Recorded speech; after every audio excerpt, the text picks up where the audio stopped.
So this is the third part in the urinary system, ultrafiltration. So we have seen in the previous videos that the nephrons are the basic structural unit of kidneys and they perform the urine formation. In the kidneys, there are two types of nephrons. The first one is the cortical nephron, most of which is seen in the cortical region of the kidney. The other one is juxtamedullary nephron. Glomerulus is near the junction between the cortex and the medulla, but most of it is, especially the loop of Henle, is in the medullary region. So the cortical nephron is smaller in size, whereas juxtamedullary nephron is bigger in size compared to the cortical nephron. Cortical nephron performs the function of removing the waste from the blood, whereas juxtamedullary nephrons perform waste removal as well as conservation of water due to the long loop of Henle as well as the vasa recta encircling the loop of Henle, forming a counter current mechanism. So the basic process or the first step in urine formation is ultrafiltration. That happens in the glomerulus in the Bowman's capsule. Blood is passing through the glomerulus. Through the afferent arteriole, blood reaches the glomerulus, it goes through the branches and exits through the efferent arteriole. When the blood is passing through this glomerulus, a part of it will be filtered into the Bowman's space. The part which is filtered is the water as well as small molecules. So one decides what is filtered. That is what we are going to see now. When the blood passes through, around 20 to 25% of cardiac output is filtered into the Bowman's space. That is around 1 to 1.5 liters per minute. So when the blood is passing through, actually the cells will not be filtered. The cells will never go from the glomerulus into the Bowman's capsule. Only the liquid part, the plasma will be flowing. So the correct representation is the renal plasma flow. So out of the plasma flowing through the glomerulus, how much is filtered into the Bowman's capsule? We know that around 11 liters of extracellular fluid is there in our body. Whereas both kidneys together filters around 180 liters of glomerular filtrate in a day. So only the total fluid is 11 liters of extracellular fluid. 180 liters is filtered in the Bowman's capsule. That shows how many times this fluid goes through the kidney in a day. So this is what helps in the filtration of waste as soon as it is added to the blood. So when it is passing through this, water and small molecules in it are filtered into the Bowman's space. So out of the plasma, we said around 20 to 25% of the cardiac output go through this, and out of that only a small fraction will be filtered into the Bowman's space. That is the filtration fraction. So it is the ratio of the glomerular filtration rate to the renal plasma flow. So how much of this renal plasma is filtered per minute? That is the filtration fraction. So what decides or what prevents the filtration of certain materials into the Bowman's space? So this is the capillary lumen. This is the Bowman's space. In between these two, there is a structure which acts as a barrier. And this barrier is highly permeable. So we will see the permeability. This selectivity permeable. So first in this barrier is the endothelial cells of the capillaries. So you can see there are space in between the capillaries. They are called fenestrae. So these fenestrae, they are around 70 nanomicrons in width. So any particle below that size can pass through this fenestrae. Then comes the basement membrane. This basement membrane is made up of number of protein fibers, negatively charged protein fibers. So And the space in between these fibers is around 7 to 14 nanomicrons. So that's another barrier. Then comes the podocytes, the epithelial cells that is the lining of the Bowman capsule. So the podocytes, there is space between the podocytes, like in the endothelial cells. Here also there is space. But this space is controlled by a diaphragm extended from one feet to the next feet.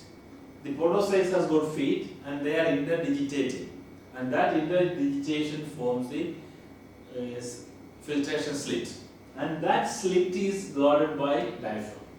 So the diaphragm has holes that is around 14 nanomicrons in width. So that is another deciding factor. Then, so that is the size restriction. Here 17 nanomicrons, here it is 7 to 14 nanomicron, here it is again 14 nanomicrons. Only particles less than that size will pass through. Next is this fenestrae, even though it is 17 nanomicrons in diameter, it is guarded by, it is surrounded by negatively charged glycocalyx. So any negatively charged particle coming closer to this will get repelled. As a result, known as protein molecules, they are larger in size as well as they are negatively charged. So they will not pass through this gap.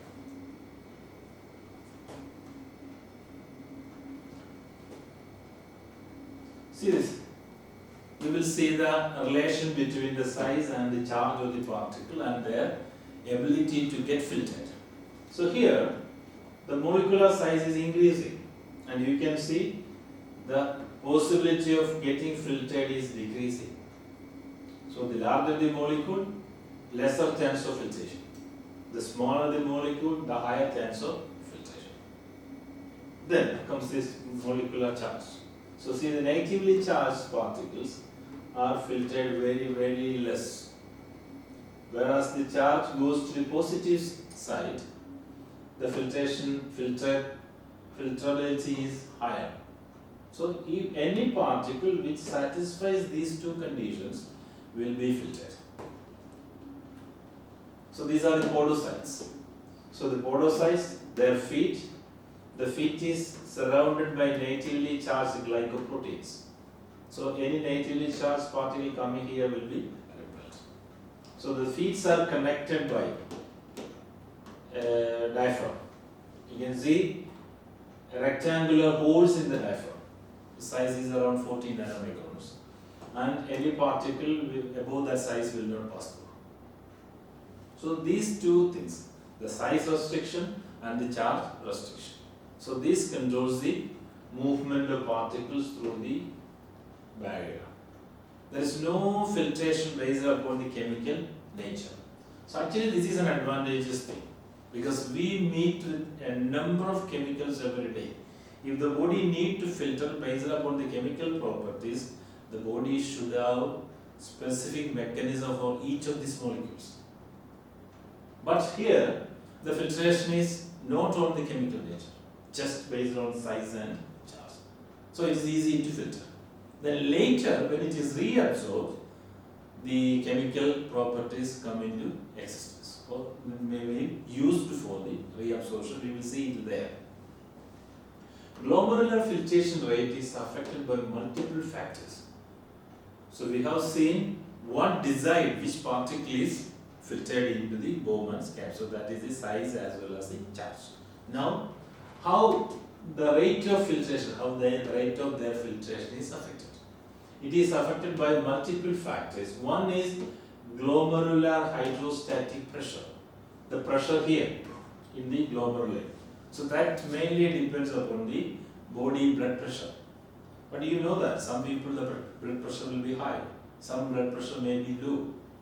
But it should not affect the glomerular filtration, because the removal of waste is most important. So because of that, kidney has its own mechanism to control the filtration irrespective of the blood pressure. And the glomerular hydrostatic pressure is maintained at a certain level. So that depends. If the pressure is high here and the pressure low here, the filtration will happen. From the higher region of higher pressure, it is going to the region of lower pressure. Then capsular hydrostatic pressure, the hydrostatic pressure here. When the filtration happens, the water and the smaller molecules are reaching here. Normally what happens is, it will go through the tubules, then it will become the tubular fluid, through the fluid, proximal, then loop of inlet, distal convoluted tubule, collecting tubule, and it is released into the renal pelvis. From there it will go through the ureter to the urinary bladder. So that is the normal course of the movement of the filtrate. So if that happened normally, this pressure here, the Bowman space pressure will be lower than this pressure here. So the filtration happens. Then colloidal osmotic pressure. As the blood passes through this glomerulus, what happens is water moves to the Bowman space by osmosis. So that at the same time proteins will not be moving. That increases the colloidal osmotic pressure here. So the colloidal osmotic pressure here is higher than the colloidal osmotic pressure here. So that acts as a negative factor for the filtration. So these two, the capsular hydrostatic pressure and the colloidal osmotic pressure, are against the movement of particles from the glomerulus to the capsular space. So these two should be overcome by this force. So this force should be higher for the filtration to happen. So that will decide how much is filtered. That is a net filtration pressure. So that is this minus these two together. That is glomerular hydrostatic pressure minus then capsular hydrostatic pressure plus then there is here the colloidal osmotic pressure. So these two together added and then subtracted from this one. So if that is a positive value, filtration happens. That is, so normally this glomerular hydrostatic pressure is about 55 millimeters of mercury, and the Bowman's capsular space is pressure is 15 millimeters of mercury, and the colloidal osmotic pressure here is 30 millimeters of mercury. So these two together, that is 45. 55 minus 45 is 10 millimeters of mercury pressure higher here. So the filtration happens. Water and small particles move, especially positively charged particles. The glomerular filtration rate is the volume of fluid filtered through the body's glomeruli per unit of time. When the blood is passing through the glomeruli, in a minute, a part of it will be filtered into the Bowman's capsular space. And that part, that is the filtration rate. It's normal, it is 120 milliliters per minute. So that is in 24 hours, it is 180 liters per day. The principles governing this filtration, the glomerular filtration rate, are governed by Starling forces. So we will see what is Starling forces. So GFR is determined by Starling forces. So that force is determined, or the GFR, glomerular filtration rate, is equal to Kf times Pc minus Pb minus pi c. That many milliliters per minute. What is Kf?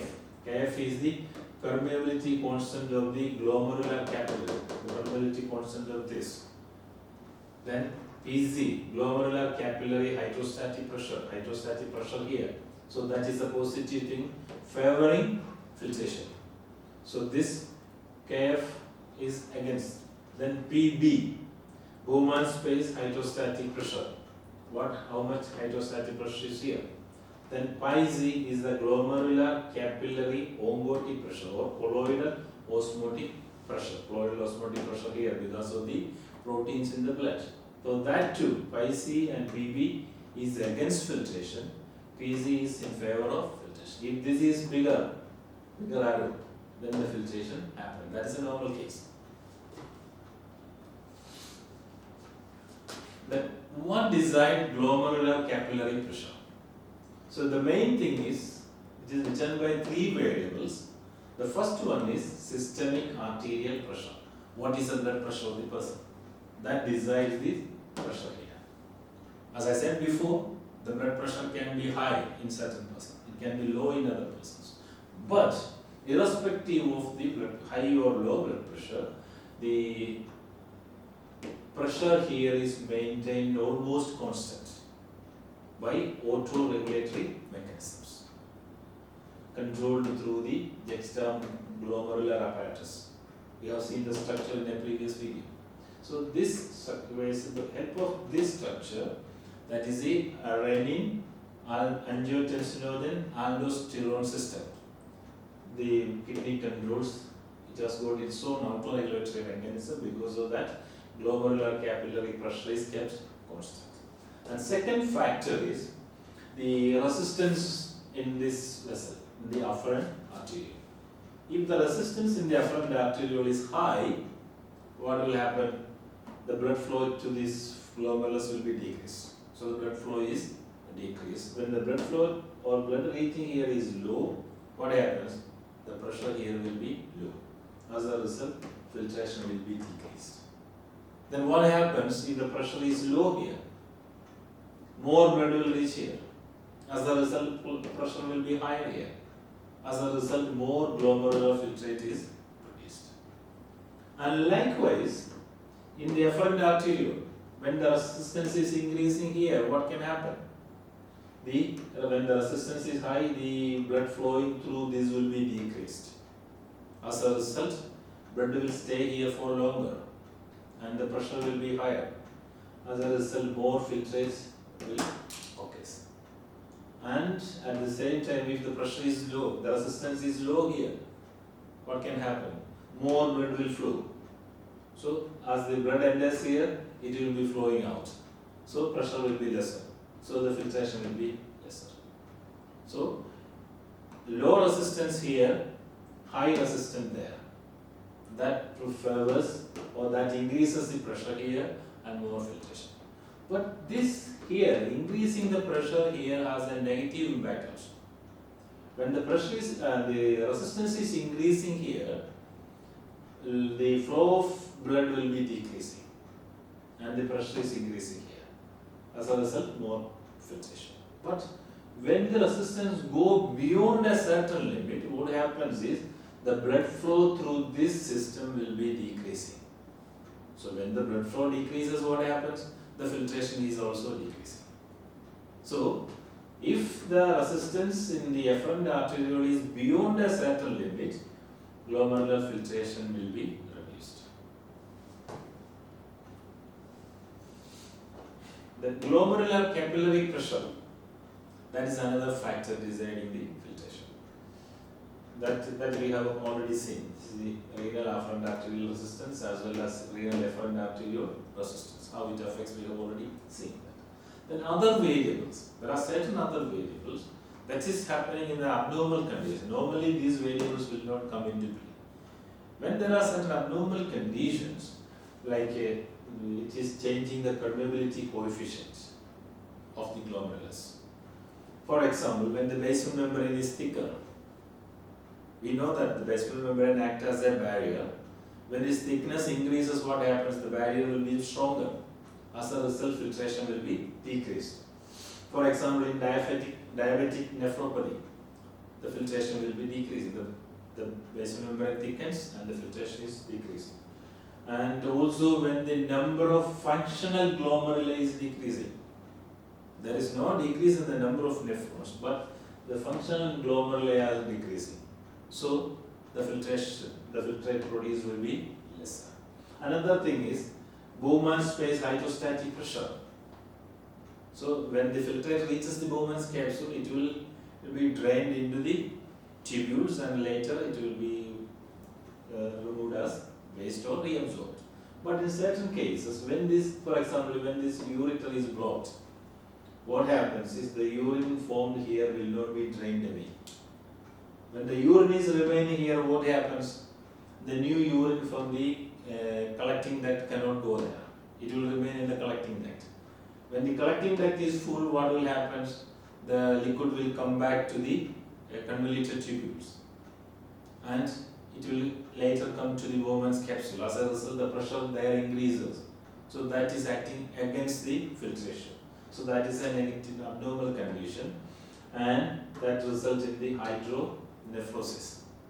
So when this ureter is blocked, somewhere here or here, it will block the flow of liquid away from the kidneys, and the liquid will stay in the kidneys. That increases the pressure in the capsular space. So that is against filtration. So if you look into the summary of this glomerular filtration, about 180 liters of filtrate is formed in a body, in a human body, in a day. After that, you know that we will excrete only 1 to 1.5 liters of urine in a day. So 180 liter is filtrate. Out of that, only 1.5 liter goes out as urine. That means rest of it, that is 178.5 liters of liquid and solute is reabsorbed back. So you see how much work kidneys are doing in a day. And if it is affected in a small, for example, 1% decrease in absorption, what will happen? 1% of 180 liters is nearly 2 liters of extra urine will be produced. So that is an abnormal condition. So a minor change in the reabsorption causes that. Kidney has its own autoregulatory mechanism, like the RAAS system. Renal, angiotensin, aldosterone system. It regulates the filtration and the urine formation. Glomerular filtration is based on charge and molecular size. There is no role for chemical composition or chemical structure of the or chemical properties of the filtered materials. No selection based on chemical nature. So purely based on charge and size. So this is an evolutionary advantage, because whatever is in the blood, if the size is within a certain limit and if the charge is towards the positive side, it will be filtered into the glomerular space, and later whatever is needed is reabsorbed. So body know what is needed, that can be reabsorbed. So that way the waste is separated from the blood effectively. So that is the role of glomerular filtration in urine formation. Thank you.